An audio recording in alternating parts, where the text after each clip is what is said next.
जिस तरीके से जो छात्रों का प्रोटेस्ट चल रहा है, अब उस प्रोटेस्ट में किस तरीके से हर विपक्षी पार्टियां सियासत करने में लगी हुई हैं, खासतौर पर आम आदमी पार्टी और कांग्रेस। हर कोई ये दिखाना चाहता है कि वो छात्रों का हितैषी है, वही छात्रों के साथ खड़ा है, वो छात्रों के लिए प्रोटेस्ट कर रहा है, छात्रों के लिए वो हमेशा साथ खड़ा होकर उनके लिए उनके मुद्दे उठा रहा है। इसमें सबसे पहले हम दो ही पार्टियों की मुख्य तौर पर बात करेंगे, क्योंकि कांग्रेस ने इस वक्त जो एग्रेशन दिखाया है, जो कल दिल्ली की सड़कों पर दिखा, प्रधानमंत्री आवास के पास राहुल गांधी जिस तरीके से प्रोटेस्ट करने के लिए उनके लीडरशिप में कांग्रेस के तमाम सांसद नेता, कांग्रेस के जो अलग अलग राज्यों के सीएम हैं, वो वहां पर पहुंच गए। और उस प्रोटेस्ट के बाद ऐसा लग रहा था कि लाइमलाइट जो जंतर मंतर को पहले मिल रही थी, जंतर मंतर पर जो प्रोटेस्ट चला था, वो सीधे सीधे कांग्रेस की तरफ शिफ्ट हो गई है। लेकिन इस पर आम आदमी पार्टी को बेचैनी क्यों हो रही है, सवाल ये भी उठ रहा है। क्योंकि जब कल राहुल गांधी धरने पर बैठे, यानी कि राहुल गांधी अपने लीडरशिप में अपने तमाम सांसदों नेताओं के साथ धरने पर बैठे, तो उसके कुछ ही वक्त में एक ट्वीट आ जाता है, जो ट्वीट है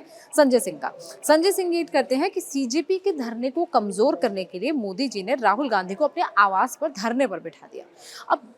इस ट्वीट में संजय सिंह ने दोनों को घेर लिया, यानी कि प्रधानमंत्री को भी, नरेंद्र मोदी को भी, उसके साथ साथ राहुल गांधी को भी, और दोनों को बता दिया कि दोनों की मिलाजुली से ये सब हुआ है और प्रधानमंत्री के कहने पर ही राहुल गांधी धरने पर बैठ गए हैं। हालांकि ये बात तो किसी को हजम नहीं होगी, लेकिन आम आदमी पार्टी आरोप लगा रही है कि बीजेपी और कांग्रेस मिली जुली है, दोनों की जुगलबंदी है, और यही वजह है कि संजय सिंह ने इस तरीके का ट्वीट किया।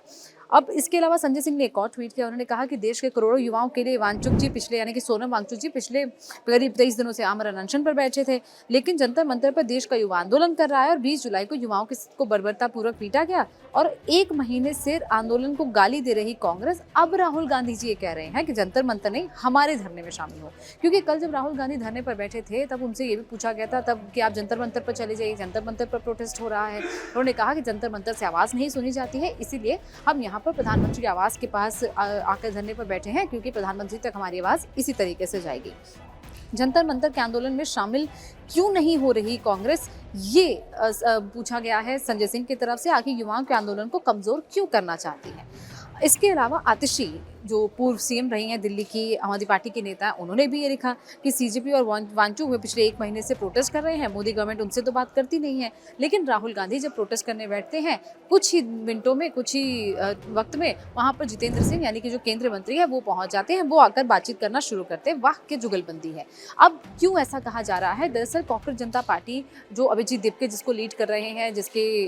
कुछ ऐसे नेता हैं जो सुर्खियों में भी रहे हैं, चाहे वो विजेता दहिया की बात करें, जिनको फिलहाल स्पोक्स पर्सन के पद से हटा दिया गया है, लेकिन इसके अलावा आशुतोष रांका है, साथ ही साथ सौरभ दास है। दरअसल ये सभी कभी ना कभी आम आदमी पार्टी में रहे हैं, आम आदमी पार्टी के वॉलंटियर के तौर पर इन्होंने काम किया है। अभिजीत दिपके ने भी काम किया है। अभिजीत दिपके आम आदमी पार्टी के वॉलंटियर के तौर पर 2020 में काम करते थे, सोशल मीडिया की टीम में काम करते थे, और कहीं ना कहीं इनकी तस्वीरें भी आम आदमी पार्टी के नेताओं के साथ, फिर चाहे वो मनीष सिसोदिया हो या फिर अरविंद केजरीवाल, इनके साथ वक्त वक्त पर आई हैं। और क्योंकि जब से कांग्रेस जनता पार्टी बनी, उसके बाद से अब इनका इतिहास भी पूरा खंगाला जा रहा है कि कहाँ से आए हैं। अब ये प्रोटेस्ट पर बैठे थे, और इस प्रोटेस्ट को कहीं ना कहीं अब जो कहा जा रहा है कि आम आदमी पार्टी इसको बैक कर रही है, क्योंकि आम आदमी पार्टी के नेता वहां पर पहुंच रहे हैं। और अब जैसे ही राहुल गांधी के एक अलग प्रोटेस्ट शुरू कर दिया, जंतर मंतर से एक अलग जंतर मंतर उन्होंने अपना बना लिया था, वैसे ही आम आदमी पार्टी को ये बेचैनी होने लगी कि कहीं उनका जो बैक किया हुआ प्रोटेस्ट, जो सीजेपी का, कॉकरोच जनता पार्टी का प्रोटेस्ट चल रहा है, कहीं उसको लाइमलाइट मिलनी कम तो नहीं हो जाएगी।